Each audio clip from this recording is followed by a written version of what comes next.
अस्सलाम वालेकुम। आवाज आ रही सही क्लियर?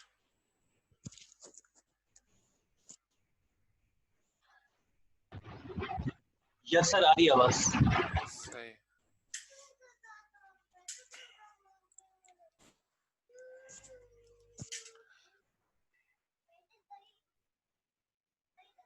अच्छा, कोई स्टार्ट पे अच्छी बात कर लेते हैं, फिर स्टार्ट करते हैं। तो मैंने लास्ट क्लास में शायद सबर के बारे में बताया था ना। अभी शुक्र के बारे में सुन लेते हैं जरा। शुक्र, कुरान पाक की आयत है कि अगर तुम शुक्र करोगे तो मैं तुम्हारी नेमतों को बढ़ा दूंगा, और ना शुक्री करोगे तो मेरा अजाब बहुत शदीद है। अल्लाह पाक मतलब ये फरमा रहा है। तो ये जो है ना एक्चुअली नुस्खा है। खुश हमें सर कोई चाहते हैं हम खुशहाल हो जाए और हमारे हालात अच्छे हों, तो उसका अल्लाह पाक ने कुरान पाक में जिक्र कर दिया कि अगर शुक्र करोगे तो बढ़ाऊंगा, नेमतें बढ़ाऊंगा।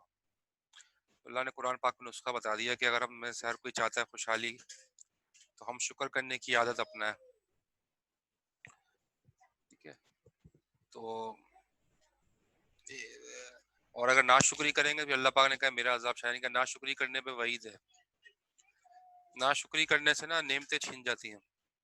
जो नेमतें अल्लाह ने दी हुई हैं वो भी छीन लेते हैं अल्लाह पाक, और शुक्र करने से अल्लाह नेमतों को बढ़ा देते हैं। तो इसलिए कोशिश ये करनी चाहिए कि हम हर हाल में, जिस हाल में भी अल्लाह ने रखा है, अच्छे हालात के लिए जो कोशिश शुरू करें, लेकिन जिस हाल में अल्लाह ने रखा है उस पर शुक्र जरूर अदा करें। तो उस हाल से अल्लाह आपको अच्छे हाल में लेकर आएंगे। शुक्र करने की बरकत से अच्छे हाल में आ जाएंगे। तो ये एक मतलब नुस्खा है खुशहाली का जो अल्लाह ने कुरान में बताया। और एक तो है शुक्र जबान से करना, एक है दिल से शुक्र हो। आदमी दिल से शुक्र करे। तो दिल से शुक्र करने के लिए जो है वो आदमी सोचे कि अल्लाह ने ये नेमतें मुझे दी हुई हैं, अगर मुझसे छिन जाए तो क्या हो। इस जबान की नेमत है, आँख की नेमत है, कान की नेमत है, नेमतें अल्लाह ने जो दी हैं, या वालदेन है, बहन भाई हैं, घर है, इस तरह सोचे आदमी ये मुझसे छिन जाए, ठीक है, अल्लाह मुझसे छीन ले, तो फिर क्या हो। तो ये चीज़ सोचेगा तो इंशाअल्लाह इसमें शुक्र की कैफियत पैदा होगी दिल के अंदर। और फिर आदमी जो अल्लाह का एहसानमंद होगा वाकई में कि जो अल्लाह पाक ने मुझे बहुत अच्छे हाल में रखा। और एक शुक्र का तरीका ये भी है शुक्र पैदा करने का अपने अंदर, कि अपने से नीचे वालों को देखें। लेकिन अपने से नीचे वालों को देखें कि वो किस हाल में और अल्लाह ने मुझे किस हाल में रखा है। अपने से ऊपर वालों को देखेंगे तो नाशुक्री पैदा होगी। अपने से नीचे वालों को देखें कि कितने लोग हैं बेचारों के पास जो चीज़ें नहीं है और अल्लाह पाक ने इतनी नेमतें नहीं है, या जो है वो वसाइल नहीं है जो अल्लाह ने हमें अता फरमाया। तो फिर शुक्र की कैफियत पैदा होगी दिल से। और एक बदनी शुक्र भी है कि आदमी जो है ना बेज़ाहिर अल्लाह के अहकामात पूरा करने की कोशिश करे अपने जिस्म से। जैसे नमाजें पढ़ना भी शुक्र है, अल्लाह का शुक्र अदा कर रहा है कि अल्लाह की बात मान रहा है तो अल्लाह का शुक्र अदा कर रहा है। क्योंकि जिसका आदमी एहसानमंद होता है उसकी सारी बात मानता है। लेकिन अल्लाह का शुक्रगुजारी जब ही होगी जब अल्लाह की सारी बातें मानेंगे, तब अल्लाह की शुक्रगुजारी होगी। और बहरहाल ये अच्छी बात शुरू में हमने कर ली।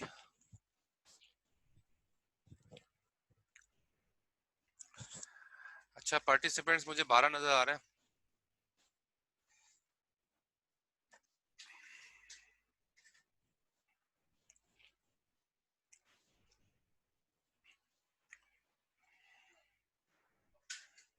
और अगर मैं अभी अटेंडेंस लेने जाऊं तो जाहिर है काफ़ी लोग एब्सेंट हो जाएंगे।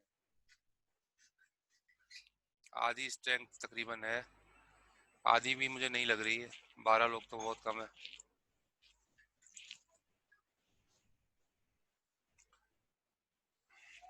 अच्छा, यहाँ से स्टार्ट कर लेते हैं। जी, पिछली क्लास में हम यही पढ़ रहे थे, एक्सप्रेशन में एक एग्जांपल हो गई थी ये वाली। यहाँ तक हमने क्लास एंड की थी लास्ट।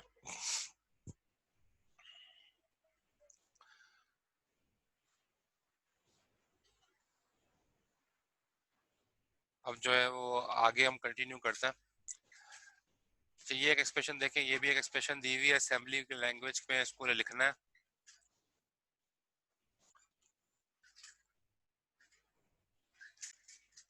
अच्छा, आवाज मेरी नहीं आ रही थी आपको? हेलो। सर आ रही है आवाज, सही आ रही है। पहले आ रही थी, पहले अभी थोड़ी देर पहले नहीं आ रही थी। यस सर आ अच्छा रही वो थी, बिल्कुल आ रही आवाज थी, आ वो रही भी आ थी। रही थी ना, ठीक है, सही है। यस सर आ रही है। सही है।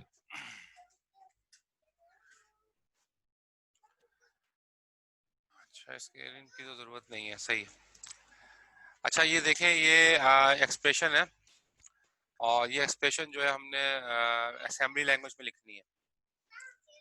R val is equal to minus X val plus, और ब्रैकेट में Y val minus Z val. ठीक है, तो इसको नीचे दिखाया गया है, दूसरी एग्जांपल है ये। तो आर वेल नाम का जो वेरिएबल है, यानी इनिशियलाइज्ड है, एक्स वेल के अंदर रखवा दिया है वैल्यू 26, एक्स वेल के अंदर 26 वैल्यू रखी है, और वाई वेल के अंदर जो है वो डीवर टाइप का 30 वैल्यू यहाँ रखी है वाई वेल में, और 40 वैल्यू जो है वो जेड वेल में रखी है यहाँ।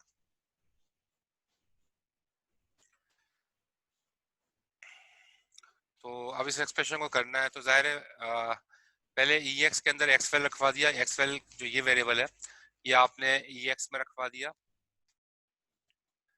और इसलिए रखवा दिया, जाहिर है कि बाद में हमें दो रजिस्टर यूज करने पड़े, एक वेरिएबल और एक रजिस्टर का कॉन्फ्लिक्ट, मतलब दो वेरिएबल्स यूज ना करने पड़े, तो हमने एक रजिस्टर में रखवा दिया।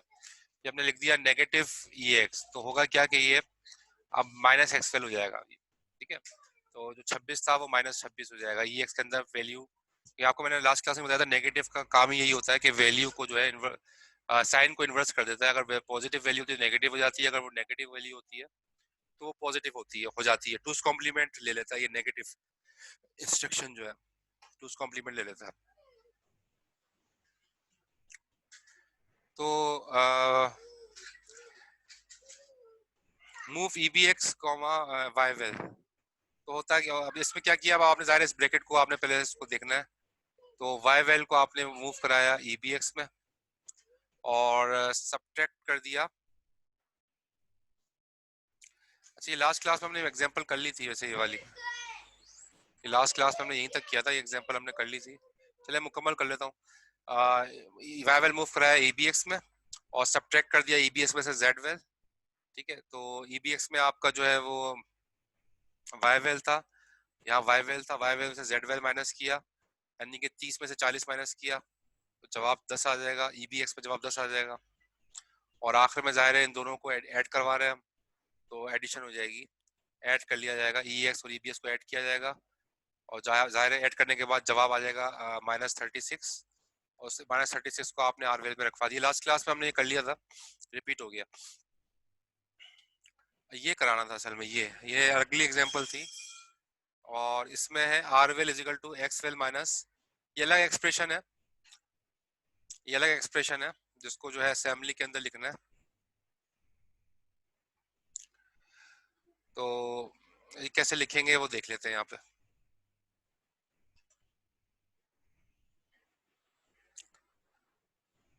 इसको देख लेते हैं, अब इसमें देखें पहले तो क्या किया है, वाई वेल पहले जाहिर है ब्रैकेट सॉल्व करेंगे हम, ब्रैकेट के लिए तो वाई वेल जो है वो आपने ईबीएक्स में रखवा दिया, और फिर आपने कर दिया नेगेटिव वाई वेल। जब नेगेटिव वाई वेल करोगे तो जाहिर है ये वाई वेल नेगेटिव में हो जाएगा, क्योंकि यहाँ पर नेगेटिव शो किया है, तो हमने नेगेटिव वाई वेल कर दिया, नेगेटिव ईबीएक्स का मतलब नेगेटिव वाई वेल हो गया। उसके बाद हमने क्या किया, ऐड करा दिया ईबीएक्स में जेड वेल, तो जेड वेल ये रहा, ये ऐड हो जाएगा ईबीएक्स में।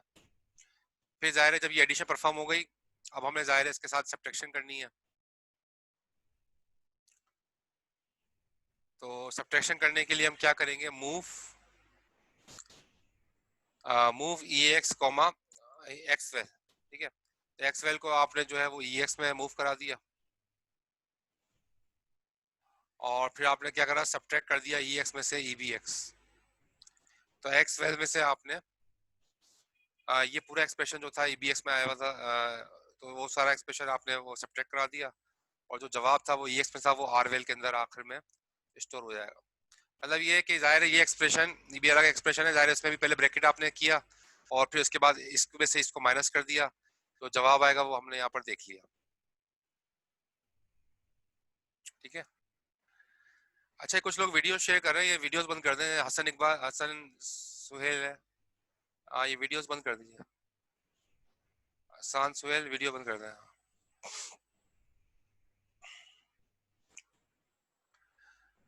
तो ये स्लाइड क्लियर है? मतलब ये इसके अंदर वही है, एक्सप्रेशन को जो है असेंबली में लिखा है, पहले भी कर चुके हैं, दूसरी एग्जांपल थी ये।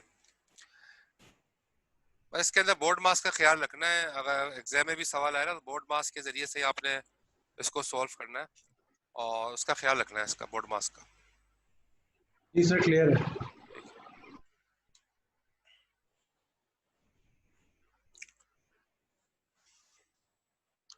अच्छा, फ्लैग्स देख लेते हैं, मुख्तलिफ फ्लैग्स है जो अफेक्ट होते हैं अर्थमेटिक ऑपरेशन से। ये हम पहले भी पढ़ चुके हैं इसके बारे में, आप यहाँ पर थोड़ा सा डिटेल में आएगा। जैसे जीरो फ्लैग है, साइन फ्लैग है, कैरी फ्लैग है, ओवरफ्लो फ्लैग है। जीरो फ्लैग कब सेट होता है? जब डेस्टिनेशन में जीरो आ जाए। साइन फ्लैग कब सेट होता है? जब डेस्टिनेशन में नेगेटिव वैल्यू आ जाए। कैरी फ्लैग कब सेट होता है? जब अनसाइंड वैल्यू जो है वो आउट ऑफ रेंज हो जाए। ओवरफ्लो फ्लैग कब सेट होता है? जब साइन वैल्यू जो है वो आउट ऑफ रेंज हो जाए। ठीक है, तो ये हमने डेफिनेशन भी पहले देख ली थी इसकी। अब यहाँ आगे इसका दोबारा जिक्र आएगा। अच्छा, ये थोड़ा सा कॉन्सेप्चुअल मैप दिखाया है यहाँ पे कि सीपीयू काम कैसे कर रहा होता है।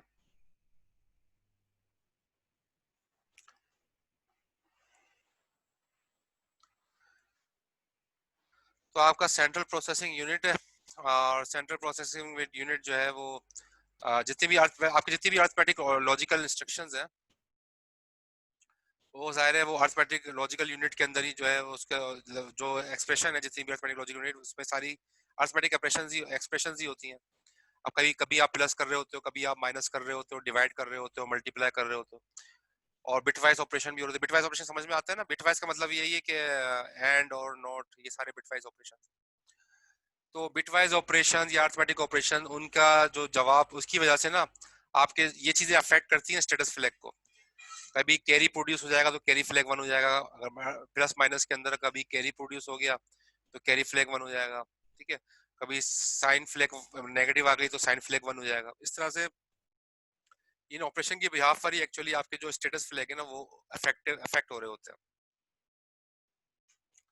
और उसकी बिहाफ पे जो फिर यहाँ पर कंडीशनल जंप्स हैं, ठीक है, कंडीशनल जंप्स हैं। कंडीशनल जंप्स का मतलब यही होता है कि इफ देन एल्स का, कंडीशनल जंप का मतलब है इफ देन एल्स, जो आप सी शार्प में भी आपने किया होगा।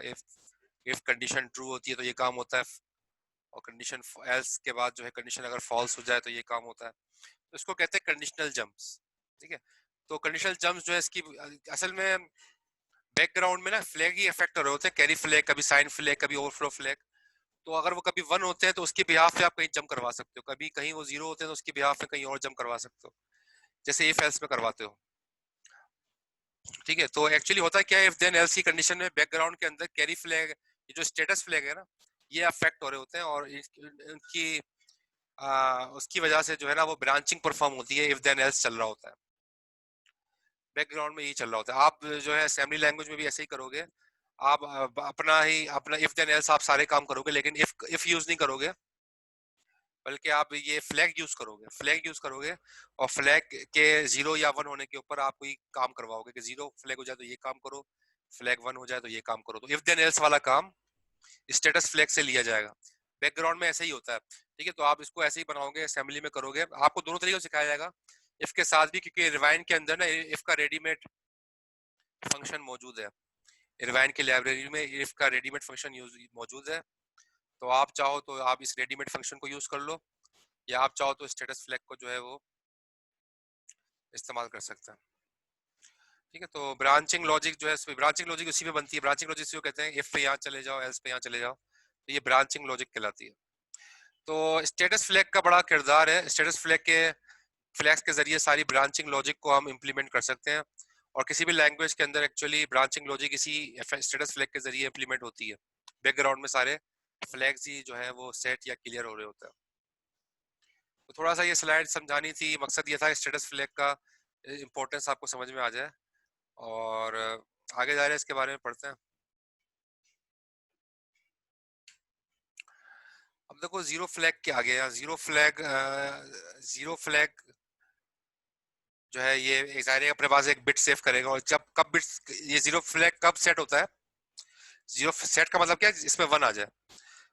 जीरो फ्लैग के अंदर अगर या तो वन आ सकता है या जीरो आ सकता है। अगर जीरो फ्लैग जो है वो अगर 1 हो जाए तो हम कहेंगे जीरो फ्लैग सेट हो गया। अगर हम जीरो फ्लैग के अंदर अगर जीरो आ जाए तो हम कहेंगे जीरो फ्लैग क्लियर हो गया। ये क्लियर है और ये सेट है, ठीक है। तो ये जीरो फ्लैग कब सेट होता है? जीरो फ्लैग कब सेट होता है? जब जब जो है डेस्टिनेशन के अंदर, जब डेस्टिनेशन के अंदर जीरो आएगा तो जीरो फ्लैग जो है वो सेट हो जाएगा, जीरो फ्लैग 1 हो जाएगा। जब डेस्टिनेशन ऑपरेंड के अंदर जीरो आएगा तो जीरो फ्लैग 1 हो जाएगा। और डेस्टिनेशन ऑपरेंड के अंदर अगर नॉन जीरो वैल्यू आएगी तो जीरो फ्लैग 0 रहेगा। जैसे इसकी एग्जांपल यहाँ पर देखिए, नीचे लिखा है मूव ECX 1 चला जाएगा ECX में, 1 ECX में आ गया। सब्ट्रैक्ट ECX 1, ECX में से 1 माइनस कर दें, तो पहले ECX में 1 था, 1 में से 1 माइनस किया तो ECX में क्या आ जाएगा? क्या आ जाएगा? ECX में 0 आ जाएगा, ठीक है। तो जीरो आ जाएगा। हाँ 0 आ जाएगा, तो 0 आ जाएगा तो ECX में 0 आ गया। ये डेस्टिनेशन है ना, ECX तो डेस्टिनेशन है, तो डेस्टिनेशन में 0 आ गया। जब डेस्टिनेशन में 0 आ गया तो जीरो फ्लैग क्या हो जाएगा?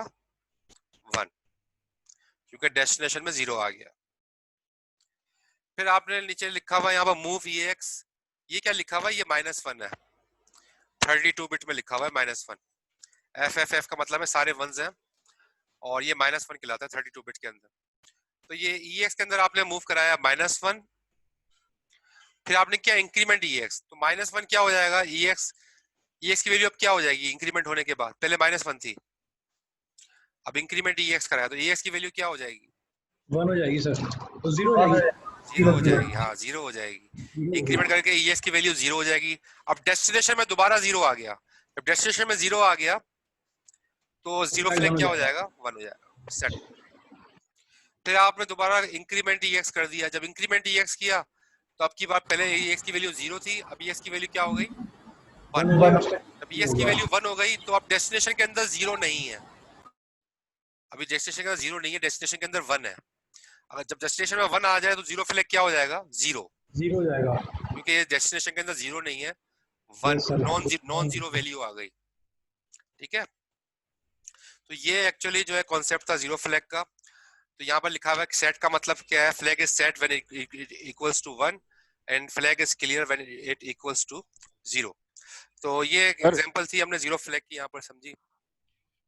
सर ये जीरो फ्लैग जो है हम इसको कहीं सेव नहीं कराएंगे? ये खुद ही डेस्टिनेशन के अंदर जो भी वैल्यू आएगी ना, जैसे ही 0 आएगा ना डेस्टिनेशन में, ये जीरो फ्लैग की वैल्यू 1 हो जाती है। आपको देखना हो तो आप वहां जाके देखो call dump register, okay sir. Call dump register करोगे सारे सारे रजिस्टर भी आ जाते हैं, नीचे फ्लैग लिखे हुए होते हैं, साइन फ्लैग, कैरी फ्लैग। तो वहां पर जीरो फ्लैग की वैल्यू आपको 1 नजर आएगी अगर डेस्टिनेशन के अंदर 0 होगा, रजिस्टर के अंदर अगर 0 आ जाएगा, ठीक है। अच्छा जी, अगला है साइन फ्लैग।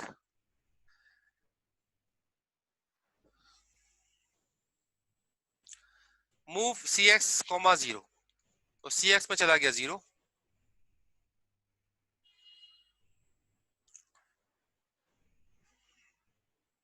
CX रजिस्टर में 0 चला गया। अब पहले तो ये समझो साइन फ्लैग कब सेट होता है? Sign flag is set when the destination operand is negative. अगर डेस्टिनेशन के अंदर कोई नेगेटिव वैल्यू आ जाए ना तो फिर साइन फ्लैग 1 होता है, और अगर डेस्टिनेशन के अंदर पॉजिटिव वैल्यू आ जाए तो साइन फ्लैग क्या हो जाता है? क्लियर हो जाता है। अब जैसे यहाँ पर देखो CX में 0 मूव कराया तो CX के अंदर 0 आ जाएगा। फिर आपने लिखा है यहाँ पर सब्ट्रैक्ट CX, 1, 0 में से 1 माइनस कर रहे हो, यहाँ CX में 0 है, 0 में से 1 माइनस कर रहे हो, तो CX की वैल्यू क्या हो जाएगी?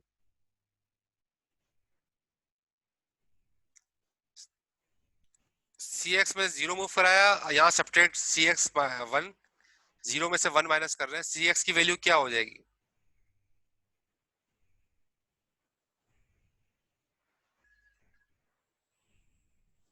जी कौन बताएगा? CX की वैल्यू क्या होगी? दोबारा रिपीट कीजिएगा एक दफा जरा, आपकी वॉइस चली गई थी, वॉइस इंटरनेट का मसला है, रिपीट कर देंगे। होगी -1। -1 हो जाएगी ना, CX में 0 मूव कराया, सब्ट्रैक्ट किया CX में से 1, तो जाहिर है 0 में से 1 माइनस कराओगे तो क्या जवाब आएगा? -1, तो CX की वैल्यू हो जाएगी -1।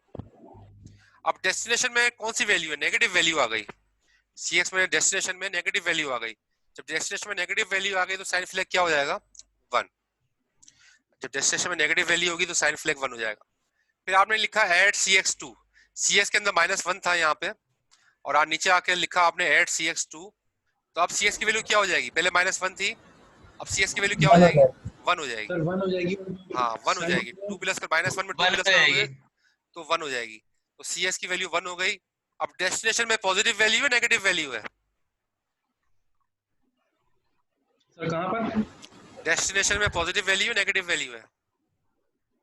Positive sir, positive. पॉजिटिव है। CS डेस्टिनेशन है ना, जी डेस्टिनेशन के अंदर पॉजिटिव वैल्यू है 1। तो जब डेस्टिनेशन में पॉजिटिव वैल्यू होगी तो साइन फ्लैग क्या हो जाएगा? 0।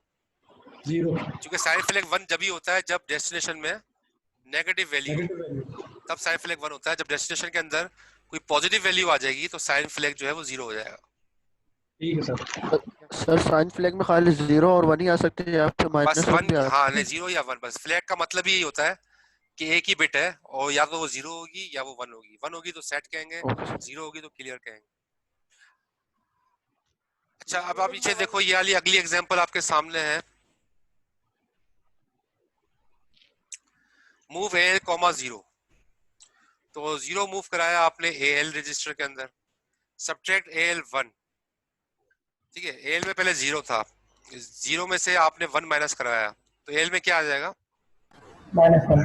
-1, -1 आ जाएगा। -1 को ऐसे लिखेंगे, क्योंकि -1 का मतलब है 1 का 2's कॉम्प्लीमेंट लो, 1 का 2's कॉम्प्लीमेंट लोगे तो यही बन जाएगा। ये -1 है, ठीक है। AL में आ गया -1, -1 चूंकि डेस्टिनेशन में माइनस आ गया तो नेगेटिव वैल्यू डेस्टिनेशन में आ गई, तो साइन फ्लैग क्या हो जाएगा? 1। फिर आपने लिखा ऐड AL, 2, AL में -1 था, +2 किया तो क्या हो गई? AL की वैल्यू क्या हो गई? 1 हो गई, +1 हो गई, ठीक है, यानी कि ये 1 हो गई। इसका तो ये 1 1, होगा अब जो 1 आ गया। अब 1 चूंकि पॉजिटिव है तो साइन फ्लैग क्या हो जाएगा? 0। 0। ठीक है, बस 2 एग्जांपल्स आपके सामने आ गई जिसमें ये दिखाया गया कि डेस्टिनेशन में अगर नेगेटिव वैल्यू है तो साइन फ्लैग 1 होगा, और अगर डेस्टिनेशन में जो है वो पॉजिटिव वैल्यू है तो साइन फ्लैग जो है वो क्लियर हो जाएगा, 0 हो जाएगा।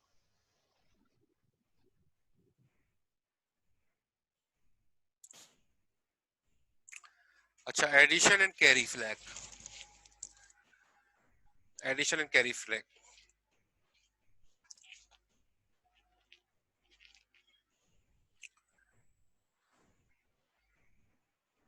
Carry flag is equal to 1 when the sum exceeds the storage size of its destination operand, यानी कि जब डेस्टिनेशन ऑपरेंड के अंदर अगर आप कोई 2 एडिशन कर रहे हो, एडिशन करने के दौरान तो जवाब आया, यानी कि जो ऑपरेंड थे वो 8 बिट के थे, पहला सोर्स भी 8 बिट का था, डेस्टिनेशन भी 8 बिट, यानी कि जो ऑपरेंड्स हैं, इस दोनों ऑपरेंड्स हैं, दोनों 8-8 बिट के। जब आपने जवाब दोनों को ऐड किया तो जवाब 9 बिट के अंदर आया, ये कैरी प्रोड्यूस हो गया, ठीक है। तो कोई जब आपका डेस्टिनेशन से बड़ा जवाब आ जाए तो उस वक्त कैरी फ्लैग जो है वो सेट हो जाता है। जैसे आपने एग्जांपल यहाँ पर लिखी हुई है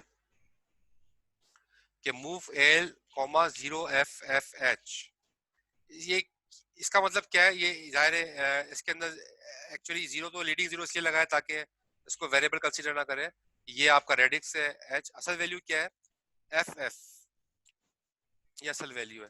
तो FF का मतलब क्या है? F के अंदर 4 1 आ जाएंगे, दूसरे F के अंदर 4 1 आ जाएंगे, ये ठीक है, ये तो दिखाया गया बॉक्स। तो ये लिखा हुआ है FF लिखा हुआ है, ठीक है। तो AL के अंदर मूव कराया, FF का मतलब है कि आपने AL के अंदर ये वैल्यू मूव करा दी। फिर आपने लिखा, नीचे लिखा ऐड AL1, इसमें 1 ऐड करना है, तो 1 को ऐसे ही लिखेंगे 8 बिट के अंदर, ये दिखाया है जो 8 बिट में 1 को ऐसे ही लिखेंगे, ठीक है। सब 0 हो जाएंगे, आखिरी वाली बिट 1 हो गई, तो ये 1 हो गया। अब दोनों को दरमियान एडिशन कर रहे हैं, तो 1 1, जब 1 1 ऐड करेंगे तो क्या आ जाएगा? 2 2 के लिए 0 नीचे आ जाएगा और एक कैरी हो जाएगा। फिर 1 1 जवाब क्या आएगा? 2, फिर 2 के लिए 0 नीचे आ जाएगा, 1 कैरी हो जाएगा। इस तरह से 1 जो है ये मुसलसल कैरी हो रहा है, और आखिर में भी 1 कैरी जो है वो निकलेगा। लेकिन जब ये कैरी निकलेगा ये इसको कैरी फ्लैग अपने पास होल्ड कर लेगा। तो -1 में +1 करोगे तो जवाब 0 आ जाता है, तो जवाब 0 ही होगा। और ये जो कैरी प्रोड्यूस हुई है, कैरी फ्लैग जो है उसको अपने पास रख लेगा। तो कैरी फ्लैग जब 1 होता है जब आंसर डेस्टिनेशन से ज्यादा एक्सीड कर रहा हो, एग्जाम्पल समझ में आ गई है? सर वो बीच में से आपकी आवाज़ कट रही है, एक दफ़ा आप थोड़ा सा रिपीट कर देंगे प्लीज़। अच्छा, मिलता है कैरी फ्लैग जो है जब सेट होता है जब डेस्टिनेशन के अंदर जो है वो जवाब जो है वो उसकी साइज से लिमिट से ज्यादा आ रहा हो। ये सोर्स भी 8 बिट का है, दोनों ऑपरेंड 8 8 बिट के हैं, जवाब जो है वो 9 बिट में आ रहा है। नवी बिट जो होगी ना वो कैरी कैरी के अंदर जो है कैरी फ्लैग के अंदर आ जाएगी। जैसे एडिशन किया, यहाँ -1 दिखाया है, ऊपर -1 है, नीचे +1 है। -1 को टूस कॉम्प्लीमेंट में ऐसे ही लिखते हैं, सारे 1 हो जाएंगे। ये -1 है, नीचे +1 है, ठीक है, और दोनों को ऐड किया तो एक कैरी मुसलसल जनरेट हो रही है, और ये कैरी आखिर के अंदर भी जनरेट होगी जो कि कैरी फ्लैग इसको स्टोर कर लेगा। तो कैरी फ्लैग जब भी इस्तेमाल किया जाता है जब जो है साइज से जो डेस्टिनेशन का साइज है वो उसकी लिमिट पूरी हो जाए। डेस्टिनेशन के अंदर भी 8 बिट आएंगी, जाहिर है, तो नवी बिट ये प्रोड्यूस हुई है तो कैरी फ्लैग के अंदर चली गई।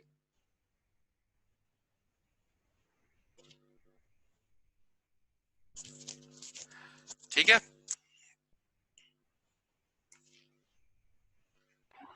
कैरी फ्लैग क्या सर? जो इस तरह सेट होता है।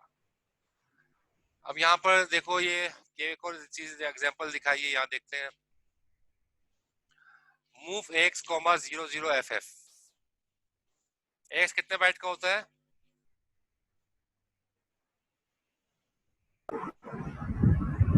सर 16। 16 बाइट का। और कोई जवाब? एक्स कितने बाइट का होता है?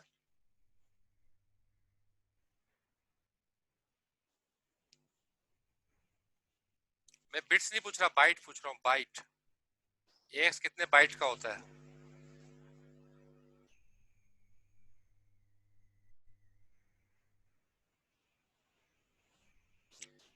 ये बाद ने बताया 2 बाइट, बिल्कुल सही जवाब दिया, 2 बाइट का होता है।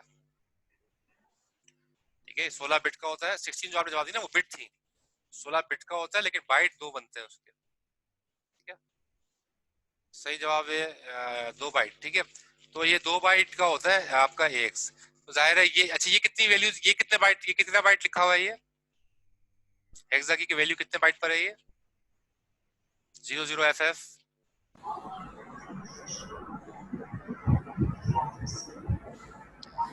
ये कितने बाइट पर है? ये 2 बाइट पर है। सही आशा ने जवाब दिया, ये 2 बाइट पर है, क्योंकि देखो 1 बाइट ये हो जाएगा, 4 बिट ये, 4 बिट ये 1 बाइट, 4 बिट ये, 4 बिट ये 2 बाइट, हेक्सा है ना।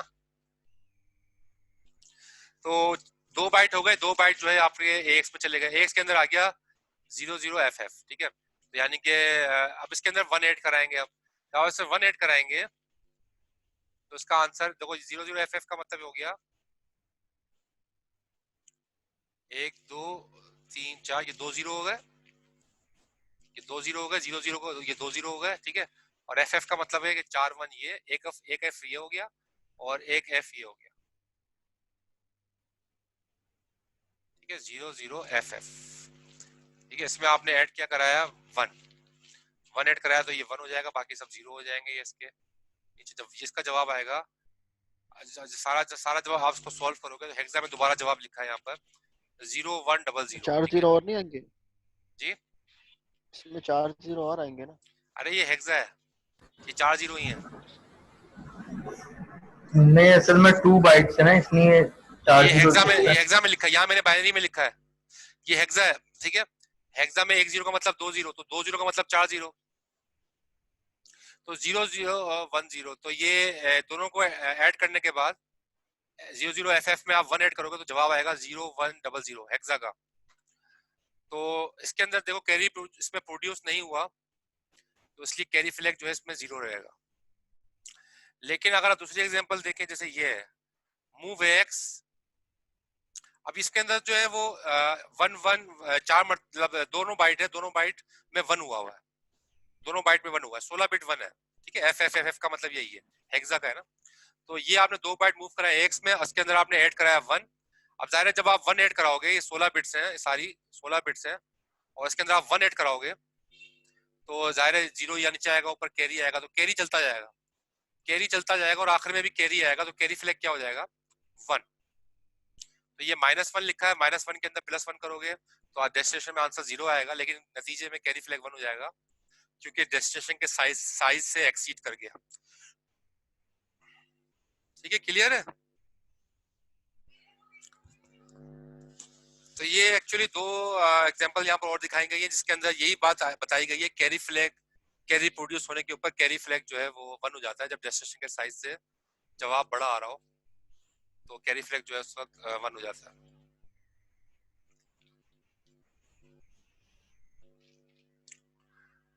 अच्छा, यहाँ पर एक चीज और दिखाई है, सब्ट्रैक्शन में भी कैरी फ्लैग 1 हो सकता है, सब्ट्रैक्शन के अंदर भी कैरी फ्लैग 1 हो सकता है।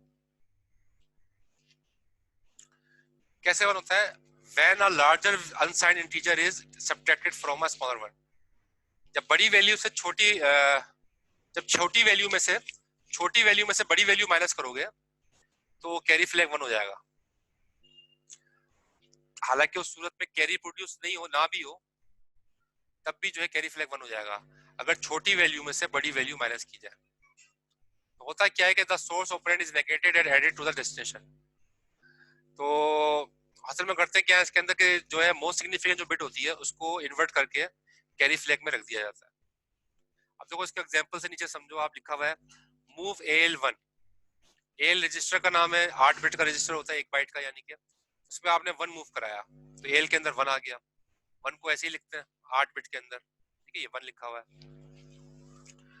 फिर सब्ट्रैक्ट किया AL में से 2, यानी कि 1 में से 2 माइनस कर रहे हो, छोटी वैल्यू में से बड़ी वैल्यू माइनस कर रहे हो, 1 में से 2 माइनस कर रहे हो।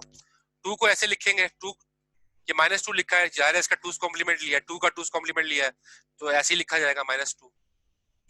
तो 1 और 2, अब 1 और -2 दोनों को ऐड कर देंगे तो सब्ट्रैक्शन परफॉर्म होगी इन एक्चुअल। तो जाहिर है दोनों में एडिशन करोगे तो 1 0 1, इसमें 1 आ जाएगा, यहाँ भी 1 आ जाएगा, 1 0 1 0 1 1, यहाँ सब में जो है एडिशन होने के बाद 1 आ जाएगा। और यहाँ आखिर में भी देखो यहाँ 1 आ जाएगा। अब कोई कैरी प्रोड्यूस नहीं हो रहा, यहाँ कैरी प्रोड्यूस नहीं हो रहा, लेकिन कैरी फ्लैग फिर भी 1 हो रहा है। क्यों 1 हो रहा है? क्योंकि छोटी वैल्यू में से बड़ी, क्योंकि जो है छोटी वैल्यू में से बड़ी वैल्यू माइनस की है आपने, 1 में से 2 माइनस किया है, ठीक है, 1 में से आपने 2 माइनस किया है, छोटी वैल्यू में से बड़ी वैल्यू माइनस की है, तो उस सूरत में भी कैरी फ्लैग 1 हो जाएगा अगरचे कैरी प्रोड्यूस नहीं हुआ। ये बात समझ में आ गई कि जब छोटी वैल्यू से बड़ी वैल्यू माइनस करोगे तब भी कैरी फ्लैग 1 हो जाएगा, चाहे उस वक्त कैरी प्रोड्यूस ना भी हो तब भी कैरी फ्लैग 1 होगा।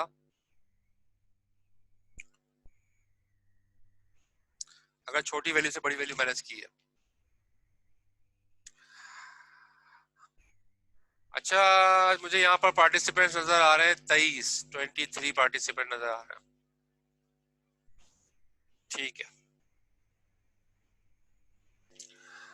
अच्छा, आपको बताया अभी क्विज होगा और क्विज के लिए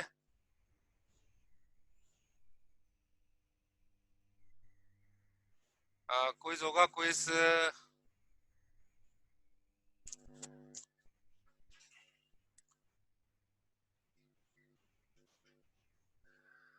क्विज के लिए जो है ना वो मैं क्विज रख दूंगा आपका, LMS पे भी क्विज रख देता हूँ और आपका क्विज जो है मैं गूगल क्लास में भी रख देता हूँ, ठीक है, उसका लिंक। तो वही गूगल फॉर्म ही है जिसे आपने पहले अटेम्प्ट किया था, वैसे ही अटेम्प्ट करेंगे। क्लास हम रिज्यूम करेंगे 2 बजे, अभी तकरीबन 1:15 होने वाला है थोड़ी देर में। तो ब्रेक भी हो जाएगा, इसके अंदर ब्रेक टाइम भी है और आपका क्विज का टाइम भी है, 15 मिनट का ब्रेक है, क्विज का टाइम भी दे रहा हूँ। तो आपके पास तकरीबन 45 मिनट्स है क्विज के लिए, उससे ऊपर ही हो जाएगा थोड़ा टाइम। तो आप इसको सॉल्व कर लीजिएगा, क्विज को सबमिट कर दीजिएगा, लेकिन टाइम से ऊपर नहीं हो, कोशिश करें 2 से ऊपर नहीं जाए, क्योंकि फिर मैं रेस्पॉन्सेस ऑफ कर दूंगा तो जाहिर है फिर आपका क्विज सबमिट नहीं हो पाएगा। पिछली बार भी 1-2 का क्विज जो है वो रह गया था, वो उन्होंने टाइम पे सबमिट नहीं किया, तो इस मरतबा भी ऐसे ही होगा। ठीक है, फिर क्विज स्टार्ट करें। क्विज में रख दूं 2 बजे, फिर मैं क्विज को ऑफ करूंगा, उसका ब्रेक भी है, क्विज का टाइम भी है। कीट LMS पे क्विज रख रहा हूँ और गूगल क्लासरूम पे क्विज रख रहा हूँ, 2 जगह रख रहा हूँ लिंक, कीट LMS पे भी और गूगल क्लास। लेकिन आपने सबमिशन 1 करानी है, पिछली बार भी लोगों ने 2-2 सबमिशन करा दी थी, 2-2 सबमिशन नहीं होनी चाहिए, 1 सबमिशन होगी बस। एक जगह हो से गया सर। एक जगह क्लिक करें, सबमिट करा दें, बस। ड्यूअल सबमिशन नहीं होनी चाहिए। और इस मर्तबा मैं ये करूंगा, ड्यूअल सबमिशन आई ना तो मैं जो कम मार्क्स वाला होगा वो मैं लगाऊंगा मार्क्स पे, ज्यादा मार्क्स वाला नहीं लगाऊंगा। ड्यूअल सबमिशन नहीं आनी चाहिए, सर सही है। आपने वैसे मेरा कम मार्क्स वाला ही लगाया हुआ है। ड्यूअल सबमिशन वो मैंने वही देखा, जो मोस्ट रिसेंट था ना वही लगाया मैंने पिछली मर्तबा। जो जिसने 2 सबमिट कराया, जो सेकंड वाला था ना, मैंने वो लगाया। तो एक, हाँ, आप ही होंगे एक स्टूडेंट कम मार्क्स से सर सेकंड में, तो वैसे मैंने। एक एक एक ही सबमिट कराया था मैंने, लेकिन सर मार्क्स इतने कम है कि 0.75। हाँ, तो ए पे उसमें गलतियां होंगी, जाहिर है। आप बहरहाल मेरे हिसाब से तो नहीं थी। तो आप सबको क्लियर है ना कि ड्यूअल सबमिशन नहीं करानी, एक ही सबमिशन होगी। और वहां से जाके जो है आप क्विज मैं भी रख रहा हूँ, 2 मिनट के अंदर आप वहां पर चले जाइएगा, गूगल क्लासरूम में भी या कीट एलएमएस पे, 2-3 मिनट बाद वहां पर आपको मिल जाएगा, ठीक है। यस सर, ठीक है। चलिए।